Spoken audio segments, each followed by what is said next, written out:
The sea is black, rippling like polished glass beneath a moon veiled by drifting clouds.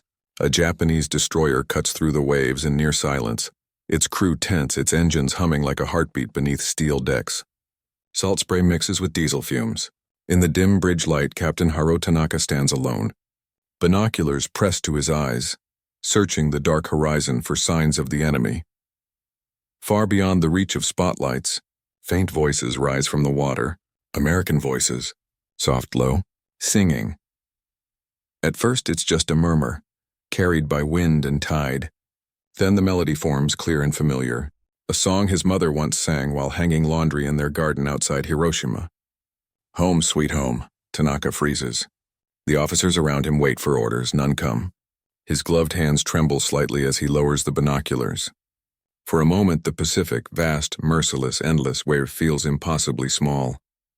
The war seems to pause, and in that silence the enemy's song fills the night, not as a weapon, but as a memory that would haunt him for the rest of his life.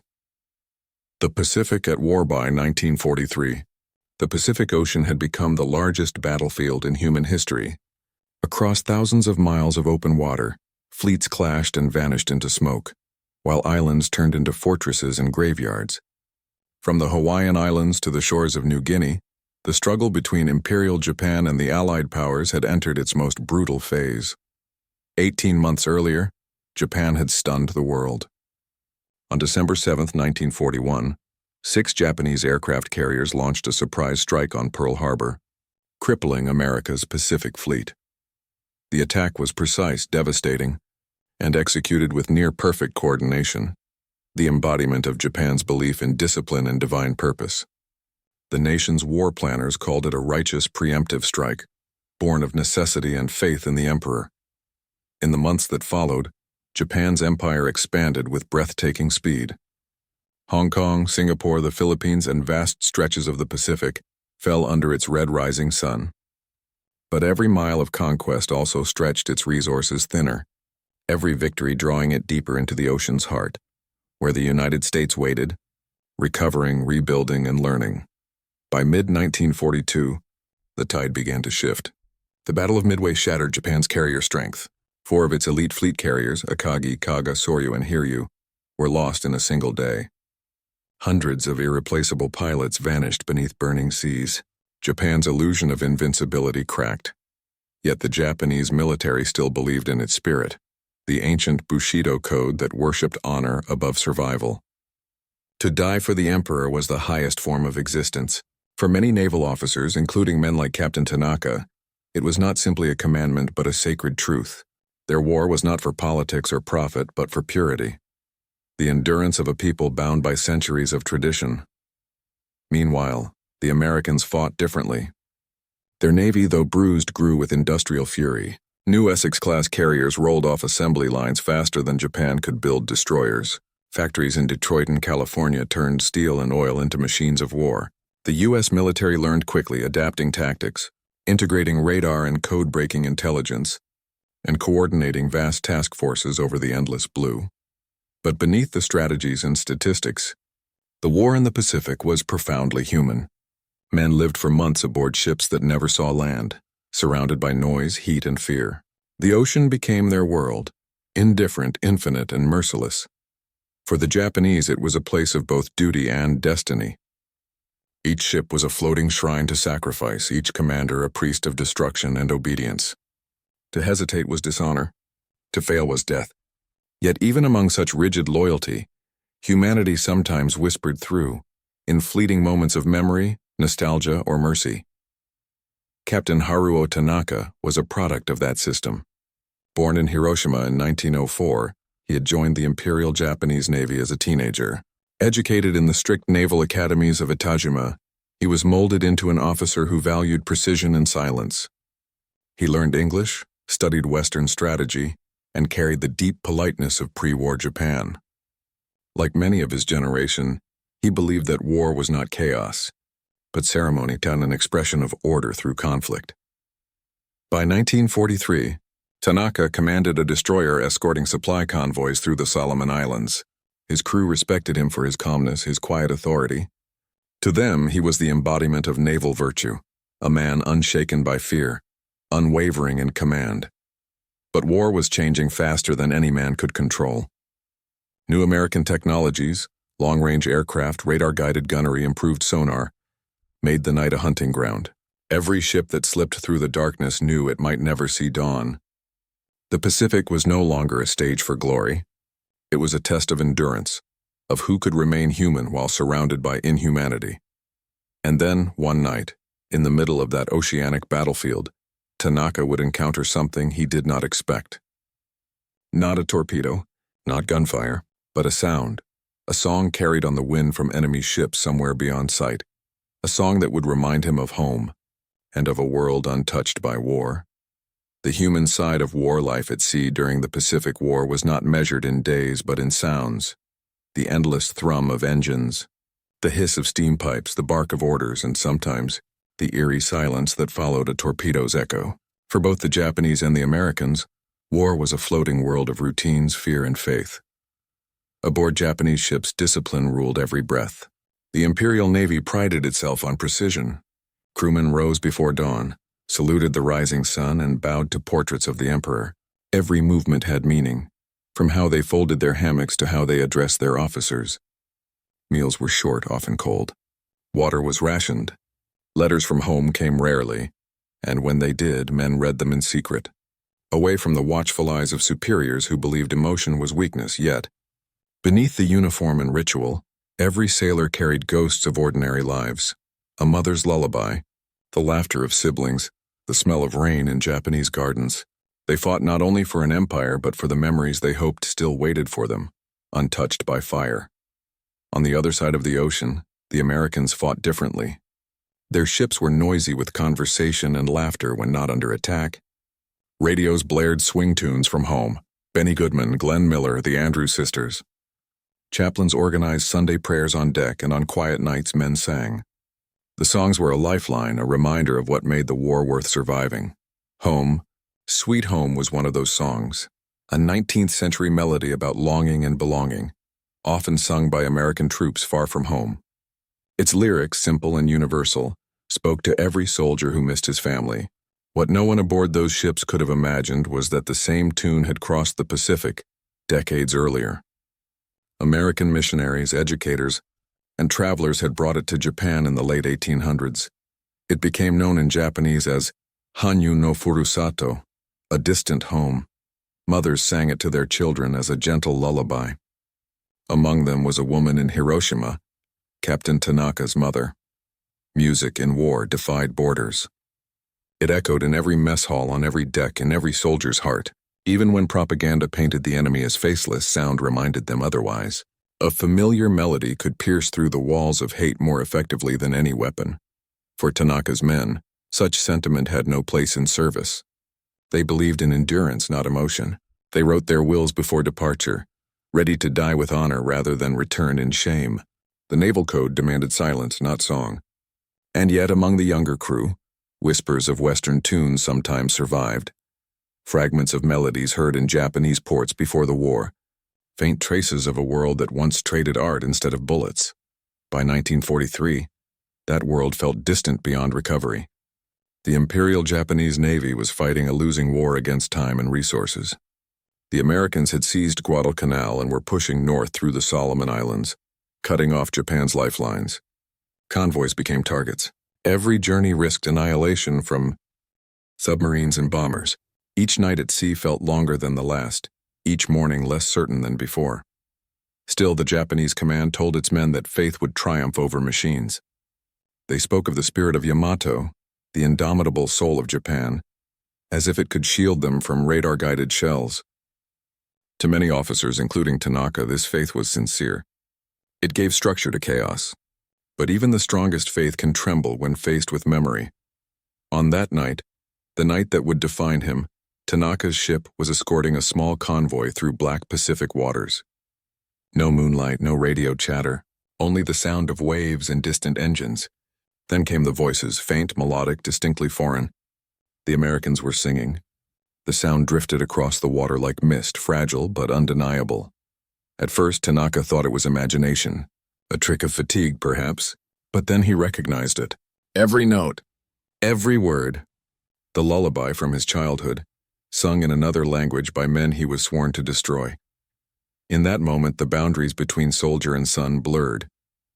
The Pacific, vast as it was, seemed to fold upon itself, and as the final verse faded into silence, the captain, the embodiment of imperial discipline, could not bring himself to speak. The human, tactical, and technological dimensions of war, the human angle. The captain's sole captain, Haruo Tanaka, was not a zealot. He was a naval officer formed by a culture that prized restraint over emotion, composure over passion. Those who served with him said he rarely raised his voice. He addressed even the lowest sailor with the formal precision of a man raised in an age when silence spoke louder than words. Yet within him lived a quiet conflict between the son of Hiroshima and the servant of the emperor. In his youth, he had loved music. His father, a school teacher, played the koto. His mother sang folk songs in the garden. But when he joined the Naval Academy at Etajima, sentiment became forbidden. He learned that emotion clouded duty. He was taught to see the enemy not as men, but as obstacles to destiny. The discipline suited him, until the night the song returned. When he heard Home Sweet Home on that dark ocean, he wasn't merely hearing a tune. He was hearing the echo of a childhood that no longer existed, of a home that by 1943 was already under threat from American bombers. That melody reached past the officer and touched the son. It stripped away his rank, his uniform, his creed. For a brief moment, Tanaka became human again. A man adrift between two worlds, the one he was born into and the one he was ordered to defend. The tactical angle, night and silence naval combat in the Pacific, was unlike any war before it. Battles unfolded not on land, but on invisible frontiers, radar blips, sonar pings, and the blind expanse of open sea. In daylight, aircraft ruled, but at night, destroyers and cruisers hunted like ghosts. Torpedo warfare turned darkness into chaos. The Japanese Navy had mastered this art. Their long-lance torpedoes, powered by compressed oxygen, were the most advanced in the world. Silent, deadly, with ranges the Allies could scarcely imagine. Their crews trained for night engagements, memorizing firing solutions by instinct. When the Americans feared the dark, the Japanese embraced it. Tanaka's destroyer operated in these conditions, a hunter and a guardian, escorting convoys through waters teeming with danger. Orders were absolute: silence, precision, aggression. Even a stray light could betray position. That night, when his lookouts reported distant singing, Tanaka knew the sound could only come from American ships, perhaps a convoy, perhaps a task force. It was information he could have used. He could have ordered his gunners to prepare. He could have sent a signal to command. Instead, he stood still. The tactical manuals did not account for what he felt. There was no line in the Imperial Navy's doctrine for recognition through song. War reduced the world to signals, not emotions. Yet here was a sound that defied logic, an enemy revealing itself not through arrogance or mistake, but through humanity. Tanaka's hesitation was tactical disobedience, though no one would call it that aloud. To attack would have been the rational choice. To pause, even for a minute, was unthinkable. But that minute would become his legacy. The technological angle, machines of faith and fear. World War II was a collision between industrial might and ancient belief. The Japanese Navy entered the war with some of the finest ships afloat, the Yamato, the Nagato, the Shokaku. They were masterpieces of steel and engineering, built with precision that mirrored the cultural perfectionism of their makers. But technology for Japan was never purely mechanical. It was spiritual. Each ship bore a soul. Crews bowed to their vessels as if greeting ancestors. Before sailing, they performed purification rituals, blessing the guns and torpedoes. They believed the spirits of fallen comrades watched over them in battle. In contrast, the Americans saw their machines as tools, practical extensions of industry. Their faith was in production, not divinity. Where Japan had one destroyer, America had 10. Their factories became temples of modern warfare, turning oil and ore into invincible fleets. Each new ship meant another chance to bring their men home alive. By 1943, radar and sonar had become silent revolutionaries. American ships could now see in the dark. They tracked enemies miles away, guided artillery through storm and fog. Japan lagged behind, still relying on human eyes and intuition. on officers like Tanaka, who read the sea like scripture. That difference, between faith and function, defined the Pacific conflict. Japan fought with courage that bordered on spiritual surrender. America fought with relentless adaptation. When Tanaka hesitated upon hearing the Americans sing, he was not only confronting his past, he was confronting the future. The war of spirit was colliding with the war of machines. In that moment, surrounded by the hum of his own destroyer, the gauges, the gun turrets, the throbbing engines, he realized how far humanity had traveled from the world his mother had known. The song reminded him of that loss. For all their steel, radar, and torpedoes, both sides were still made of the same fragile thing: memory. The melody that night crossed oceans, languages, and ideologies.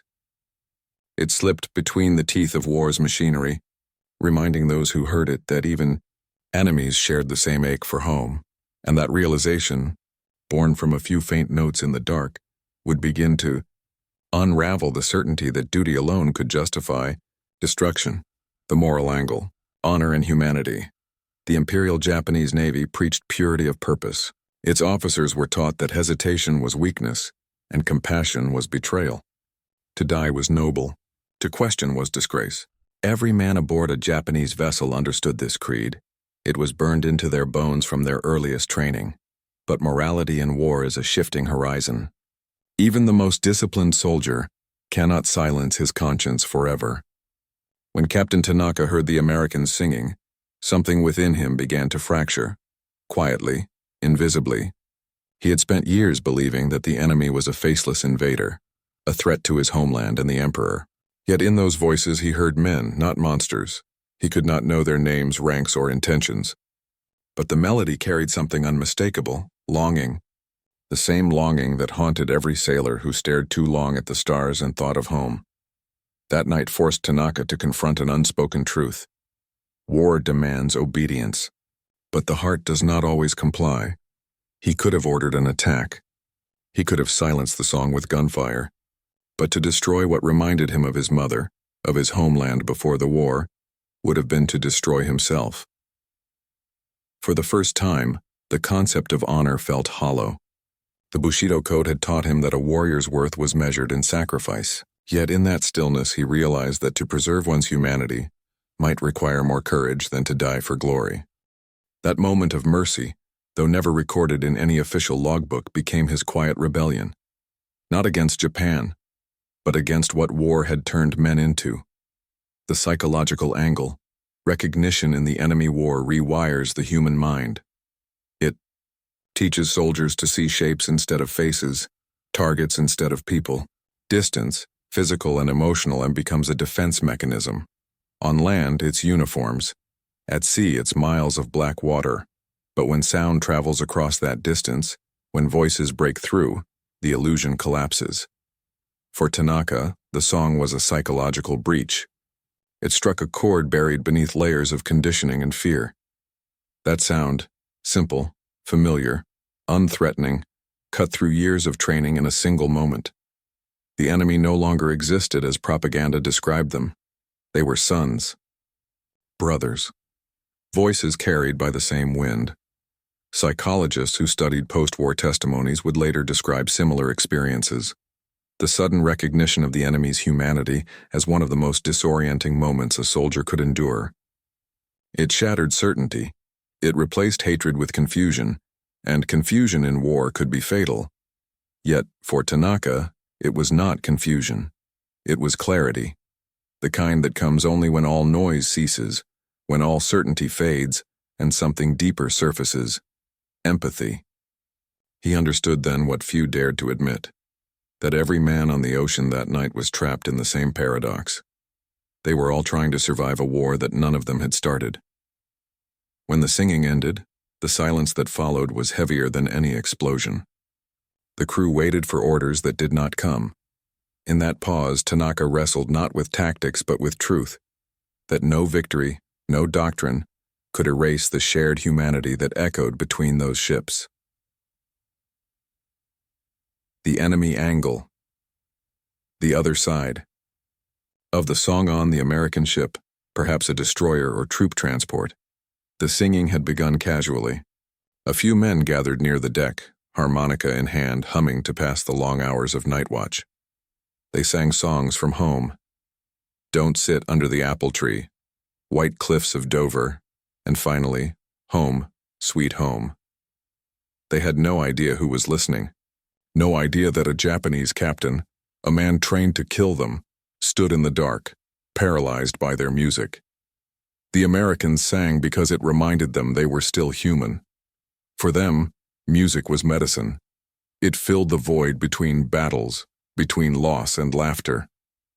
Every note carried the faces of their wives, their towns, their mothers. Some sang out of hope, others out of fear. In that moment, they were not soldiers. They were sons longing for morning, and somewhere beyond the horizon, that longing crossed into the heart of their enemy.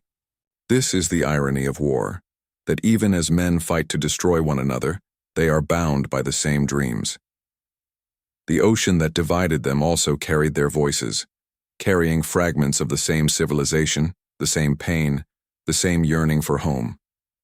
The philosophical angle, the paradox of memory years later, survivors from both sides would speak of the Pacific as a place that devoured memory. The endless sea, the heat, the loss. It stripped men of the past.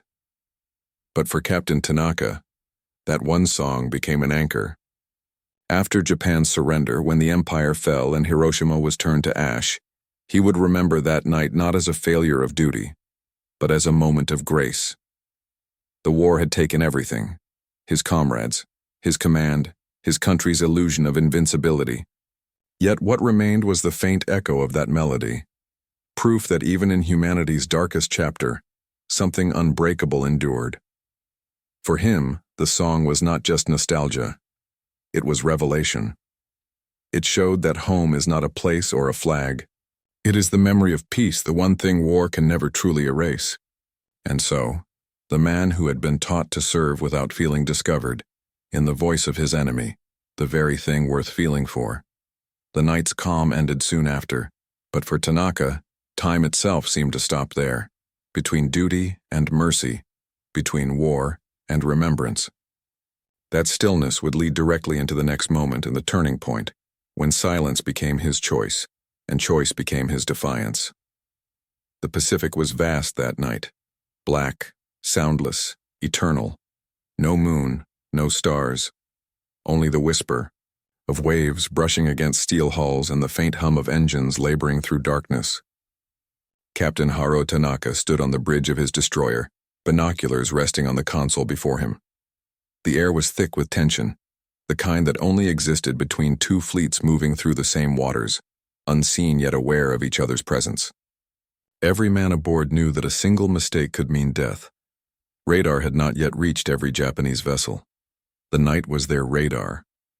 The smell of oil, the shift of wind, the direction of faint lights. These were their instruments. Somewhere, to the east, his lookouts had reported what might have been an enemy convoy, the Americans. Perhaps a transport group or a damaged escort carrier withdrawing from the Solomons. Tanaka's orders were clear: intercept, attack, and withdraw before dawn. It was the kind of mission he had executed dozens of times. Cold, methodical. But this night would be different.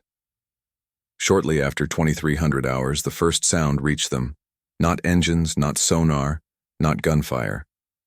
A voice, soft, uncertain, floating across the still water like a memory. At first, the men ignored it. Then another voice joined. Then several. And soon, from somewhere in the darkness ahead, the faint sound of singing drifted over the sea. The watch officer frowned. Amerikajin, uta o utatemasu, he murmured. The Americans are singing. Tanaka said nothing. He stepped forward, eyes narrowing against the night. The sound was carried by the wind, faint but unmistakable. He recognized the pattern of the melody even before the words reached him. Mid pleasures and palaces though we may roam. The line cut through him like glass. It was the song. His mother's song. Be it ever so humble, there's no place like home. He closed his eyes. For a moment, the bridge dissolved. The war dissolved.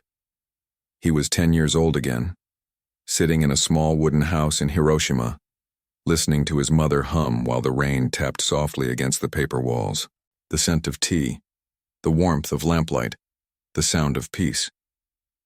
When he opened his eyes, he was once again a captain of war, but the ocean no longer looked the same. His first officer turned toward him, awaiting the order. "Should we prepare to attack, sir?" Tanaka hesitated. Logic demanded he strike. The enemy was exposing their position. Singing meant they were close, careless, unaware. Every second he delayed, his advantage slipped away. Yet every note that carried across the water stripped away his will to act. The song was no longer distant. It was clear now, echoing softly between the swells. The men on his deck listened in silence, uncertain, uneasy. Some had never heard Western music before.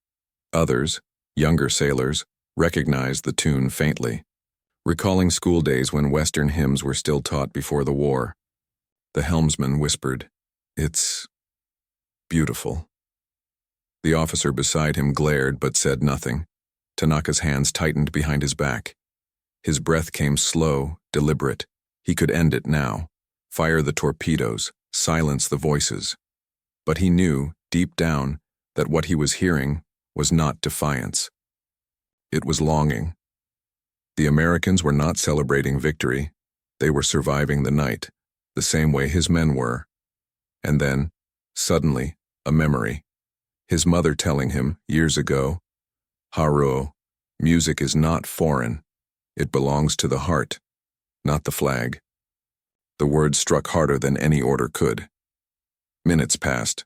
The song continued, rising and falling with the wind. Then slowly, Tanaka raised his hand. The crew braced. But instead of the expected command, he spoke softly. "Hold position." The first officer blinked, startled. "Sir?" "Do not engage.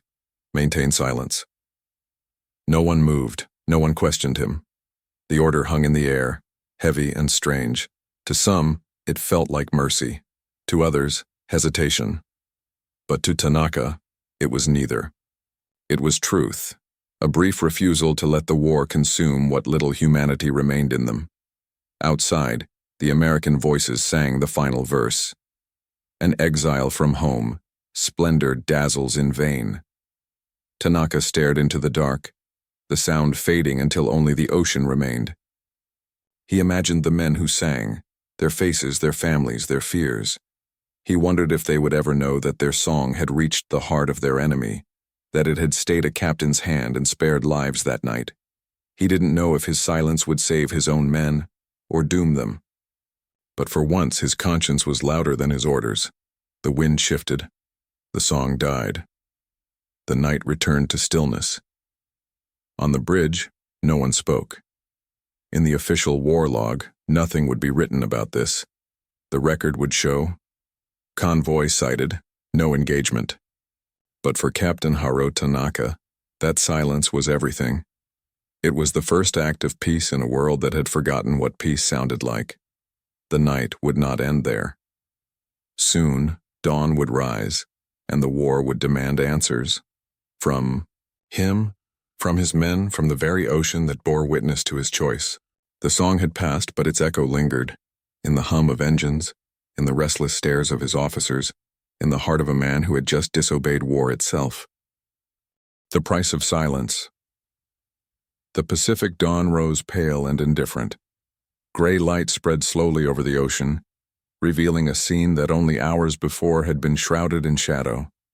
The horizon glowed faintly, and with it, the terrible reality of morning returned.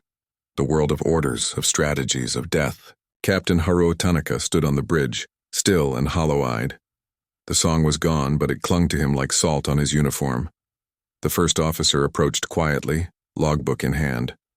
"Sir," he began, his voice tight. "We should report our findings to headquarters. If we had engaged, we might have—" Tanaka raised a hand. "There was no engagement," he said. His tone was flat, but behind it, an emotion neither of them dared to name. The officer hesitated, then bowed slightly and withdrew. Around them, the ship's crew went about their duties with subdued precision. No one spoke of the night before. No one asked why they had not fired. Yet every man aboard knew that something had changed. For the rest of the convoy, Tanaka's hesitation passed unnoticed, a blip in the endless rhythm of war. But fate, as it often does in such stories, had its own cruel symmetry. Hours later, as the Japanese ships altered course to avoid patrols, an American submarine detected them. The radar echo, faint at first, grew clearer by the minute. The USS Trigger, commanded by Lieutenant Commander Roy Benson, moved into firing position. At Oros 700 hours, 2 torpedoes struck the rear escort vessel of Tanaka's formation.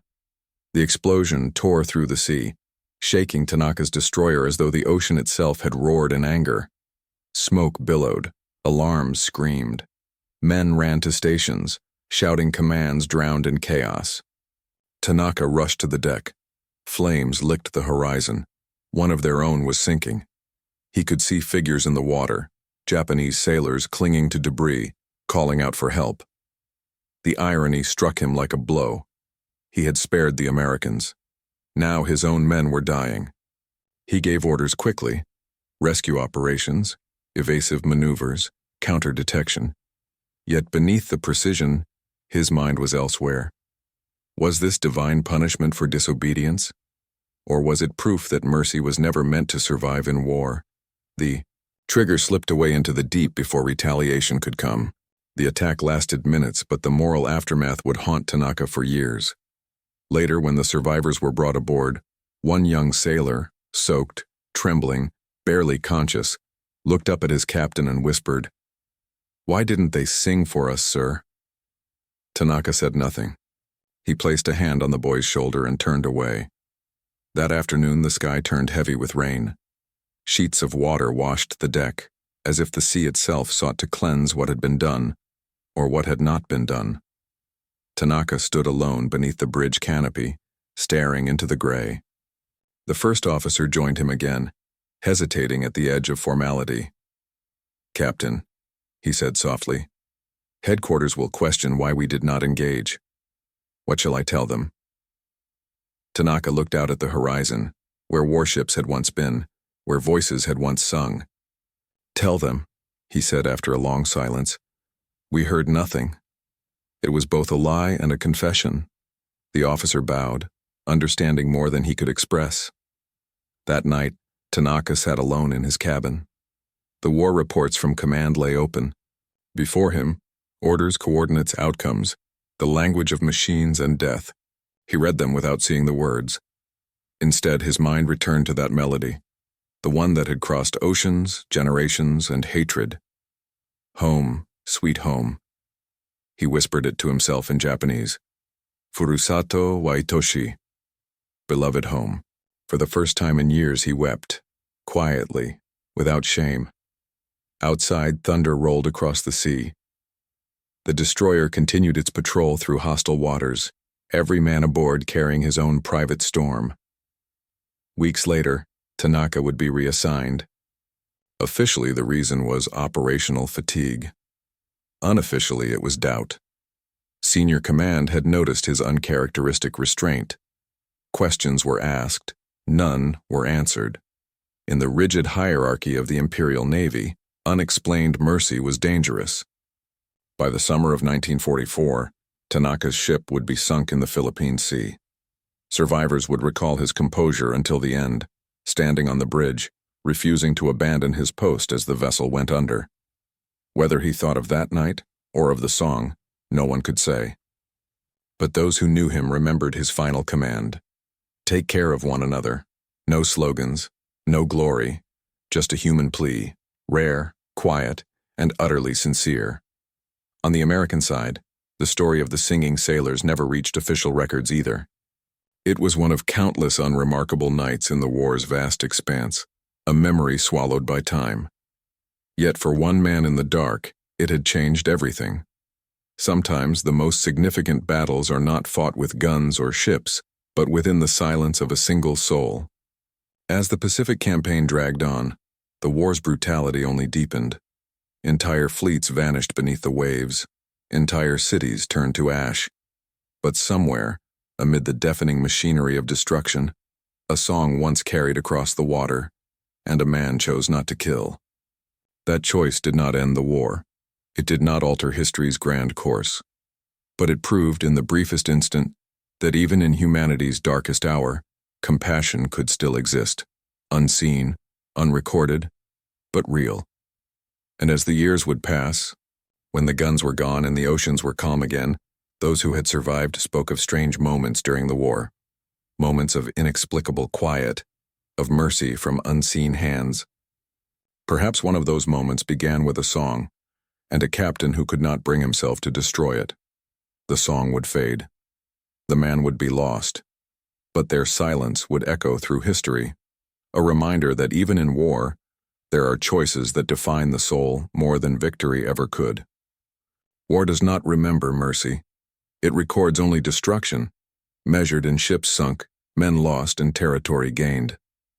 Acts of restraint, of conscience, rarely find their way into reports. Yet beneath the cold statistics of the Pacific conflict, moments like Captain Haru Tanaka's lingered, unspoken among those who felt their weight. When word of his failure to engage reached higher command, the reaction was swift but subtle. There was no formal accusation, no court-martial. Instead, there was silence. The same silence he had chosen that night. His superiors labeled it tactical discretion. His peers called it strange. But among his crew it was remembered as mercy. They had seen their captain in the half-light of dawn, his face calm but distant, his eyes fixed on the horizon as if searching for something beyond the reach of war. They knew he had spared those unseen Americans. Some believed it was weakness, others a quiet strength. Either way, they never forgot it. For weeks afterward, the crew of Tanaka's destroyer carried that moment like an unspoken secret. Every time they passed through the night sea, they listened, half expecting to hear the song again. But it never came. The ocean remained mute, as if guarding the memory within its depths. Meanwhile, the war pressed on without pause. The Americans intensified their island-hopping campaign. The Solomon Islands, Tarawa, and the Marshall Islands became names synonymous with horror. Japanese resistance was fierce, often suicidal. Kamikaze attacks began to appear, acts of desperation disguised as duty. Tanaka, now serving in a rear-line command post after his reassignment, watched the tide of the war turn against his nation. Each dispatch from the front painted the same picture: defeat wrapped in propaganda. He followed the progress of American fleet, the same fleets whose sailors had once sung across the water and now sweeping inexorably toward Japan itself. As reports came in of the firebombing of Tokyo and the fall of Saipan, Tanaka's resolve began to dissolve into something quieter, heavier, reflection. He no longer believed in victory. He no longer believed in the purity of war. What he believed in was memory, and the strange, inexplicable grace he had felt that night. He once wrote in his personal notes, found after the war in a recovered officer's journal, "I have seen death beyond counting. I have seen courage and cruelty in equal measure. But the thing I cannot forget is a song. I could not kill that sound. I still hear it when I close my eyes." These words, preserved in post-war archives, give rare insight into the mind of a man who dared to defy the mechanical logic of conflict. He was neither hero nor traitor, only a man who, for one night, chose to be human. Across the ocean, on the American side, the same song continued to echo through the Pacific Fleet. It was sung in mess halls, on carrier decks, in jungle camps. No one aboard those ships ever knew that their voices had once stayed an enemy's hand. But they sang anyway, to remember home, to survive another day. Some historians later noted an unusual pattern in naval logs from that same sector of the Pacific. A Japanese convoy, perfectly positioned for ambush, had never attacked. The event was marked as enemy contact probable, no engagement. In retrospect, it became one of many small mysteries buried in the fog of war. To those who study history, such mysteries are statistical anomalies. To those who lived them, they were moments of grace. The Pacific War would rage on for 2 more years. It would end not in mercy but in fire. Hiroshima and Nagasaki surrender. Captain Tanaka's hometown would vanish beneath the same destruction he had once refused to inflict on others. And yet, within that paradox lies the cruel poetry of history. The man who could not bring himself to destroy would lose everything to destruction. The ocean would keep its secret, but for those who survived, it remained a story told in whispers of a captain who listened to the enemy sing and chose silence. When the guns fell silent in the years that followed Japan's surrender, the Pacific was transformed from a theater of blood into a graveyard of ships. Rusting hulls lay beneath the waves like monuments to a vanished age. But among those who had served, certain memories refused to sink. When the Emperor's voice was broadcast on August 15, 1945, the first time his subjects had ever heard him, men like Haruo Tanaka stood frozen. His words were gentle, resigned, distant. Endure the unendurable. For Tanaka, the war ended not with those words, but with the memory of the song that had already undone his faith in victory. After the surrender, he returned to Hiroshima. Or rather, to what was left of it. The city of his childhood, where his mother had sung "Home, Sweet Home" under the summer wind, was now a wasteland of shadows and silence. He found no home, no family. The song that had saved others had not saved his own. Witnesses said he walked the ruins in uniform for days, searching for survivors who were no longer there. Eventually, he settled near the coast in a small fishing village south of the city, working as a school instructor. He spoke little of the war, but sometimes, when students asked him about music, he would pause, stare out the window, and quietly hum a few bars of that foreign tune. The children did not recognize it, but the older villagers, those who had known the pre-war years, would stop and listen. Some wept without knowing why. Meanwhile, across the Pacific, the war became history, memorialized, dissected, dramatized. Veterans told stories of battles and survival, of comrades lost and victories won. But occasionally among the recollections came quieter tales of kindness from an enemy, of unexpected mercy, of songs carried over the sea. In the 1950s, a group of American naval veterans who had served in the Solomon Islands gathered for a reunion. One man, a former communications officer, recalled a strange night when his crew had been ordered to maintain silence but had sung anyway. He remembered the song, "Home, Sweet Home."